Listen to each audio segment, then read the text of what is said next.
Good day, viewers. Welcome to a new edition of 30 Minutes, the interactive program of Trust Television. I'm Manir Dan Ali. My guest today is Alhaji Abubakar Maifata, a former member of the Nigerian House of Representatives from Kano, and now better known as a businessman, the proprietor of UMZA Farms International Limited. He's into rice milling, about to go into aviation and also sugar refinery. Alhaji Abubakar Maifata, welcome to the program. Thank you, Mr. Manir. Nice for having me. Thank you. I don't know, let's start from the rice. You've been at it for more than a decade, for I think more than 11 years? 12 years now. 12 years. Yes. So tell me from the beginning, what prompted you? Because I knew you in the House of Representatives and suddenly you appeared in rice milling. Is it the typical Kano gene in you that made you to consider going into rice milling given the opportunity that you saw? Mr. Manir, I once again say thank you for having me in this program. And as you rightly says, the Kano gene also worked there. You see, when we decided to go into rice, we saw the opportunity because we all believe that importation will never continue. And then for the last 60 years, what Nigeria does is every day they import millions of tons of rice at the expense of our foreign exchange. So if you look at 12 years back, the foreign exchange have started to have some turbulence in it. That is one aspect of the business perspective. The second one is the population growth. However you rely on importation, there is a limit that you can import to feed over 200 mouths of a country. And as you all know that rice is the most stable food in our houses today in Nigeria. So within these two reasons, you can see the opportunity has opened up. So we look at it and say, okay, this is an opportunity. Coupled with the then government start to propagate to people to start going back to farm, and they pick rice also as one of the interesting crop that they want people to start growing. So these are the reasons that we decided to say, okay, let's also join and go for rice. It must have been a very good experience given that within a short time of setting up the first mill, you now have a second line. I don't know whether by now you even have a third line. We have the third line, which is bigger than the first and second put together. We have almost 190,000 tons per day, per annum milling line. And also now we have a power plant that produces 1.5 megawatt of electricity. Using rice husk. Husk. And also now by December, we will commission our oil mill that will be producing oil from the rice brand. So there's a lot of backward integration, as they say. That is the business all related together. You are producing power, and then you will also be producing oil. You see, rice is a commodity that there is nothing wasted in it. You use the husk, which is 20% of the rice, to produce your electricity. The rice brand, after you brush the rice, you clean the rice, a brand comes out of it. That brand has 20% oil content, more than soya beans. But people don't know about it. But it's a common process in India. So we are putting this solvent plant to extracting oil from the rice bran. This is the whole chain now about rice. Later, we'll also be producing silica from the ash. After you burn the rice husk, the ash will give you silica. That's the one that you do glass with? Glass. and also in the plastic industry, they all use silica. So that is where we are going to venture in the next couple of years. This 1-point-something megawatt of electricity that you produce, yes, do you use it all alone, or are you selling it No, we are out? going to use it all for our industry. Which means you have no business with buying diesel, you have no business with the electricity distribution company? Of course, because just we are commissioning now. Last month, what we spent for energy, that means NEPA and diesel combined, is over 120 million. In 1 month? 1 month. 120 million. So it is necessary that we have to start looking at some other ways to get power. So the best thing is to produce our own power using the rice husk, which is cheaper, it's an old technology, and at the same time the boiler will give us steam. So it's a big process, but I think it's worth doing it. But let me understand it better.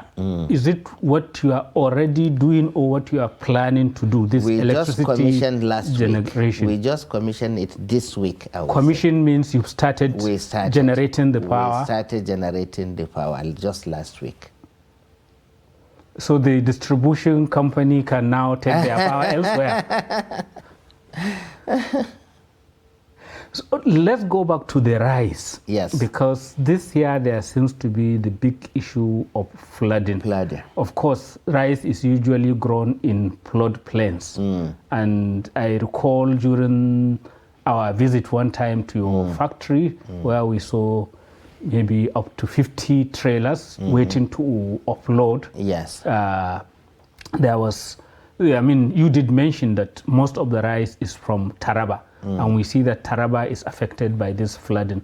Will that in any way be affecting your source of paddy? Yes, of course, to some extent. You see, if you can recall 2012, there is a massive flood. Then after the flood, then there comes a big opportunity for the country. Before 2012, people thought that you cannot produce rice in the dry season. People thought that rice is only meant to be produced in the wet season and also in Padama land. But after the 2012 flood, then there comes a big opportunity. There comes a research and people start to say, oh, we can also grow rice during the dry season. Then it started to pick up. Last year, it has reached a limit that they are almost at par with the wet season. You mean the rate of production, the quantity being produced? The quantity being produced, they are almost at par with the dry season and the wet season.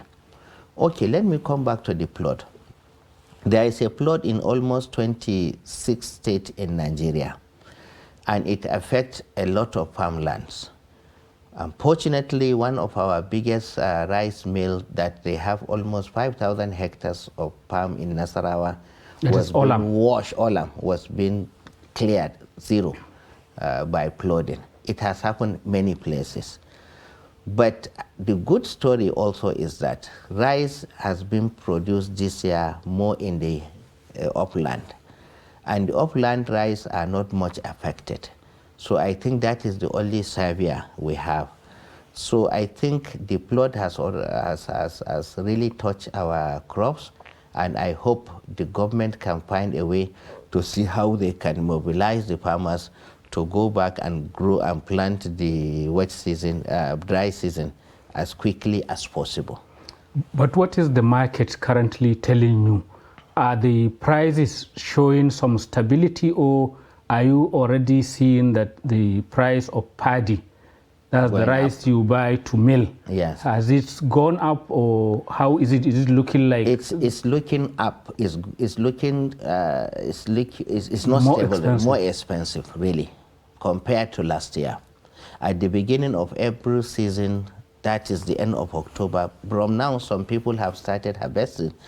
It's normally come down, but this year is going up. Instead of coming down, Instead the prices. of coming down. yes. So how are you going to cope with that challenge? Well, we will wait and see, and when the harvest started fully, then this will give us more idea on how it will go. Maybe if the harvest start fully, then we can see some areas that are not affected will come up with good crops. It will mitigate the flooded area. And also we will like to appeal to people and the farmers and government to mobilize back to the farm immediately, so that if they plan in 3 months, meaning that in around January, February, we can have a new crop to mitigate what we lost during this season to flooding. So are you suggesting that, I mean, consumers, end users are not likely to see a spike, an increase in the price of your products? Yes, but even though you see in recent months, due to the inflation and also foreign exchange and so many reasons, the price of rice has gone up. This is not unique to Nigeria. It is almost all over the world. So it has gone up a little. I don't see it going more than what it is now. Even with the flooding Yes. and all that have happened this year? Yes, in as much as people go back to the farm immediately. But as a rice miller and also as president of the Association of Yes. Rice Processors, do you do some backward integration in terms of encouraging or even actually having your own like group of farming cooperatives that produce for you? We do. We just mentioned the Olam Farm, who are part of our group.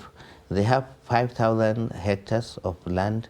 Unfortunately, it is submerged by flooding this year, but before this year, they are doing well in the farm, cropping 2 times. And some other people like Tiamin has a 10,000 hectares of land now in Bauchi. For us, we have thousands of outgrowers that we are supporting for the last 5 to 7 years. We have in Jigawa, we have in Kebbi.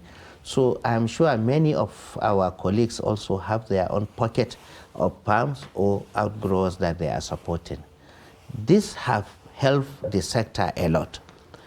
Manir, if you can remember, last 10 years when we are talking, the quantity of paddy produced is nothing to write home about. The quality is also not so good. But today, there is a lot of transformation in the quality of paddy.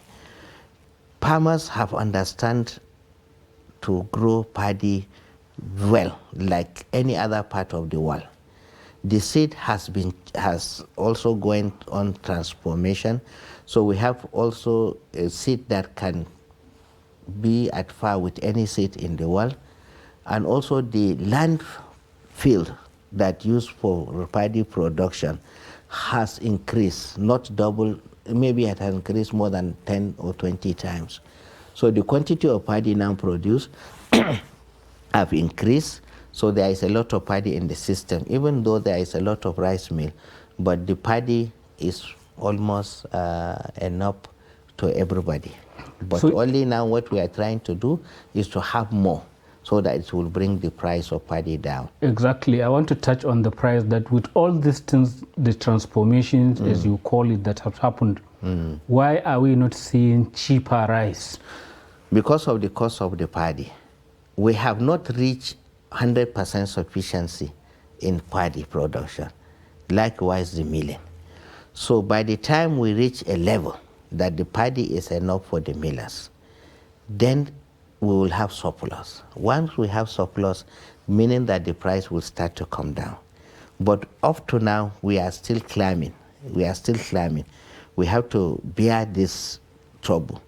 But I'm sure by the time we climb and reach the peak, by the time we can say we are producing more than 10 million ton of paddy to 15 million, then we are okay. Then by that time, we will start to see decline in the cost of the paddy.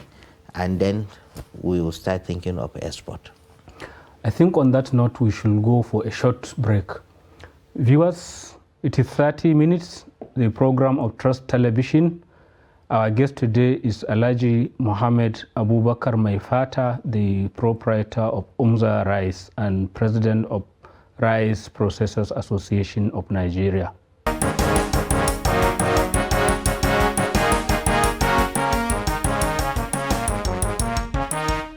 Welcome back to the program. It is 30 Minutes, the interactive program of Trust Television, and our guest today is Alhaji Abubakar Maifata, the president of UMZA Rice Mill and also president of the Rice Processors Association of Nigeria. Alhaji Abubakar, just before we went on break, you are touching on, say, when we reach 15 million metric tons, that's in terms of the local production of paddy. That is when we will begin to see the price crash. Where are we now in terms of the production? How many millions do you reckon we are doing? Yes, you know, we don't have any formal statistics, but we are looking at around 6 to 8 million metric ton. That is where we are hovering. But as I told you, a lot of investment is going on in the sector. If I say investment, not only government, people are now seeing opportunity in paddy production. So which means they are going back. Some of the crops, maybe some are now leaving maize to paddy, some are leaving sorghum and millet to paddy, because they can produce now paddy both in low and highland. That's because there are better seeds that are suitable for the different lands. So, it's going up. It's going up, and in the next few years, inshallah, we'll come back here and sit down, and I will tell you, now we have paddy surplus in the country, and then the price has started to come down, because that is the trend everywhere in the world. It started in India. By then they don't reach this level. So, but today India can say they are producing more than 300 million tons of paddy. And that is why it's cheap there. The same thing in Thailand. There was a time that they don't have. They started and they have reached the peak. So we are now in the process. But at the moment, do you, that's the processors, do you still import paddy? Do you still expand our scarce foreign exchange? No. There was never a time that paddy is being imported. There was never a time, and I think there will never be a time that paddy will be imported. If you import the paddy, then the whole process is being repeated. No, but you could argue that you have the mills to do the processing and all of that. So instead of keeping all the jobs abroad, you bring some of it to Nigeria. And I do recall there was a time that producers were actually making a case that there wasn't enough local production. There was a time that such a argument is being put on place before government for consideration. But I think later, after some other argument, we decided that argument should be kept aside and let's concentrate. It will be slow, but let's do it our own locally. Right. It is slow, but we are achieving. But there are so many new rice mills coming up. I don't know, as president of the processors, how many do you have a census of? I'm not talking of the small scale ones, but the big ones in the category of, say, your own, of, say, the one by Olam, the one owned by Wakot in Kebbi, in Argungu, and all of those. You are mentioning the bigger ones. So if you are talking of this category of mills, they are not more than 10. This category you mentioned. They are the big categories. The big, yes. But there are medium size and smaller size of integrated mills. That we are just trying to get the numbers last week. There are more than 100, definitely. There are more than 100. But the one you mentioned, like ours, like the Olam, like the Wakot, like Labana, Stallion, I think we are adding, like, just last week, we have one that joined from Kazana, owned by Alhaji Abubakar. Yes, I recall that. I think he started his own last week. You can put it at par with this type of ours. So I think the biggest ones are about 10. Then you come to the medium-sized ones, and it comes to smaller ones. But they are all integrated rice mills. And they are all in business, because I know some medium or smaller scale ones that have had to close shop because they say diesel costs and whatever. Definitely. That is why I told you the price of rice has gone up. It's not only the paddy. Diesel. Last 1 year, we buy diesel 200 naira, 210, 220 maximum. Today, you get diesel 850. That is 4 times it added. Foreign exchange, which is you always need it to import spare parts or to pay expatriate staff. This one, I don't have to tell you how much forex is today and even how to get it. So things are multiple that comes out to make sure to the cost of rice. NEPA cost has also doubled. Diesel maybe 4-5 times. Foreign exchange maybe 4-5 times. So these are the things that come up together to build up on the high cost of the rice. If you go back to the paddy as well, the farmers that produce it, look at the cost of fertilizer. Last 2 years, how much is a bag of fertilizer? Maximum 5,000. Now you have to put more than 20,000 to buy a bag of NPK or urea. So these are also costs incurred by the farmers to produce the paddy. So definitely they have to make some profit out of it. But big players like you that are having all this backward integration, yes, are even talking of venturing into other areas. Yes. I read a report about your company going into sugar refinery in Bauchi. Yes. And there is talk of $100 million. Where is that going to come from? Yes. Maybe Daily Trust will help us out. Yes, we are planning to start a sugar plantation and as well as a sugar refinery in Bauchi, precisely in Katago.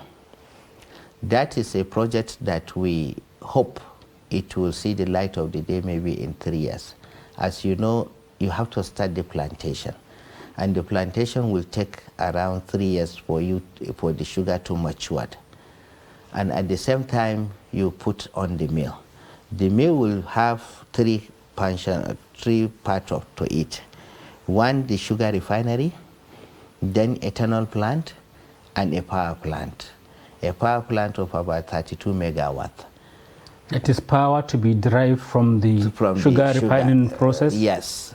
You know, if you squeeze the sugar cane, the juice, you remove the juice, the part yes, is called bagasse. Yes. That you can use it to power the electricity. So there is nothing wasted, just like rice. So it's a big project indeed, and we hope to see how we can challenge ourselves to make sure it sees the light of the day. Should I say it's all coming from the profit from rice going into sugar again, or is it bank profit facility? from the rice, profit from the aviation, and some bank facility. Yes, you've spoken of aviation. Yes. It's a big jump from rice processing to aviation, and yes, this is a sector that has so many casualties. Even recently, I saw a report in Daily Trust mentioning 62 companies that have gone under. Why are you going into aviation? Opportunity. As I mentioned to you, what brings us to rice is the same thing also that brings us to aviation. You see, as a businessman, whatever you do, you look at the opportunity on the table. You don't have to look at who has succeeded, who has failed, because they may have different reasons for those who have succeeded and those who have failed. But look at the opportunity on the table, then look at possibility of taking that opportunity. And that is what we do. After a long time of studying the sector and looking at both opportunity that has in the sector and also the challenges as well. So we think it's something that is doable.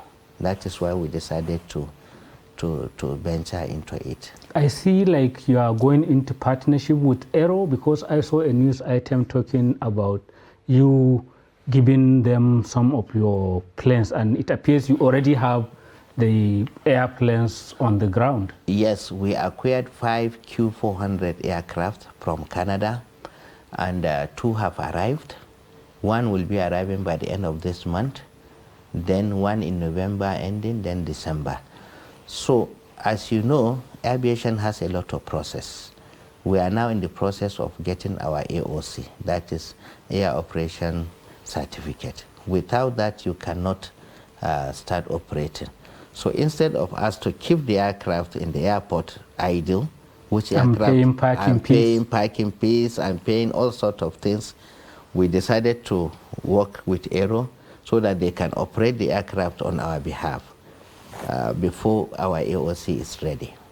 So you want to do a full-fledged airline of your own? Yes, we have registered it, UMZA Aviation, and we have already gotten our ATL. Now we are in the process of getting our That's the air traffic license. And then the other license without which you cannot fly. That is the AOC. That is now what we are pursuing. Right. Yes. And you are carefully studying the lessons of all those before you, both, as you said, who have succeeded and who have failed. Because it appears the aviation sector is a graveyard of many ambitions. Yes, yes. But as I said to you earlier, you have to look at both. Manir have started aviation and he failed. Why? Manir have started aviation and he succeeded. Why? So if you study, that is why you have to read a lot and see the reasons why all the two has happened. Then you can also pray, but you have to also know that everything that happened, it is not our power, it is on the power of God. And we continue to thank him for the support. We don't know how it happened, it's just him. Yeah. Very briefly, you did hint at it, study.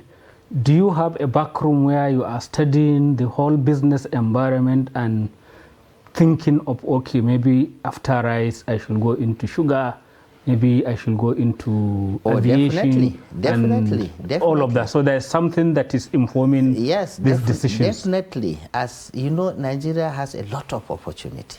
It's just for you to choose which one you want to enter. That is it. You just have to choose, oh, let me go to this, let me go to this. But the opportunities are there. But some will say they don't have the capital to start or some other reason.